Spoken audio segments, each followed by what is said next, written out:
నమస్తే friends, welcome to my channel ఇంటి వంట ఆహారుచి. ఈరోజు క్యారెట్ బీన్స్ ఫ్రై చేయబోతున్నాం.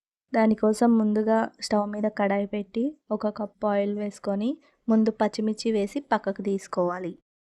తర్వాత అదే ప్యాన్లో 1 టీ స్పూన్ తాలింపు గింజలు వేసి బాగా ఫ్రై చేసుకొని ఒక ఉల్లిపాయని సన్నగా కట్ చేసుకొని ఆ ఆయిల్లో ఫ్రై చేసుకోవాలి. ఇప్పుడు పచ్చిమిర్చి వేసి పచ్చిమిర్చి బాగా ఎర్రగా ఫ్రై అయ్యేదాకా ఆయిల్లో అలానే ఉంచాలి. తర్వాత ఒక పావు టీ స్పూన్ పసుపు వేసి ఉల్లిపాయలు, పచ్చిమిర్చి, తాలింపు గింజలు అన్నీ బాగా ఫ్రై అయిన తర్వాత బీన్స్ ముక్కలు వేసి ఇంకోసారి ఫ్రై చేసుకోవాలి. అలా ఒక 5 నిమిషాలు బీన్స్ని ఆయిల్లో టాస్ చేసుకున్న తర్వాత ఒక 5 నిమిషాలు మూత పెట్టుకొని మగ్గించాలి.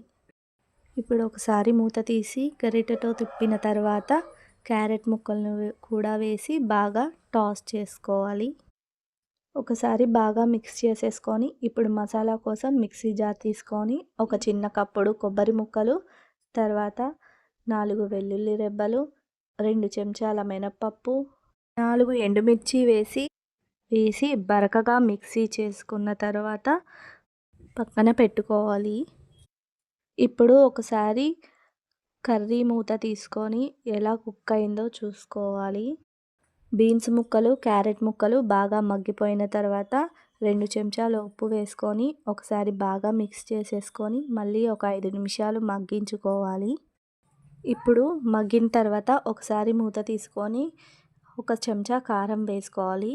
అసలు ఈ కర్రీలో కారం లేకపోతేనే బాగుంటుంది, కానీ నేను ఇక్కడ కలర్ కోసం కొద్దిగా కారం వేసాను.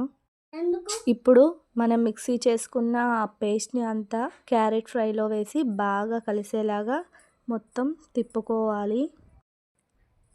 ఈ పేస్ట్ వేసిన తర్వాత ఎక్కువసేపు కర్రీని ఫ్రై అవ్వనివ్వకూడదు. మినపప్పు వేసాం కాబట్టి ఎక్కువసేపు ఫ్రై అయితే కర్రీ చేదొచ్చేస్తుంది.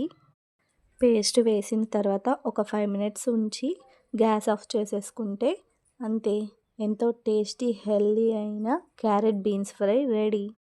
ఈ కర్రీ అన్నంలోకైనా చపాతీలోకైనా చాలా టేస్టీగా ఉంటుంది. క్యారెట్ అంటే ఇష్టం లేని వారు ఎవరైనా ఉంటే ఇలా ఒకసారి ట్రై చేసి చూడండి. ఈ వీడియోని లైక్ చేసి సబ్స్క్రైబ్ చేయండి.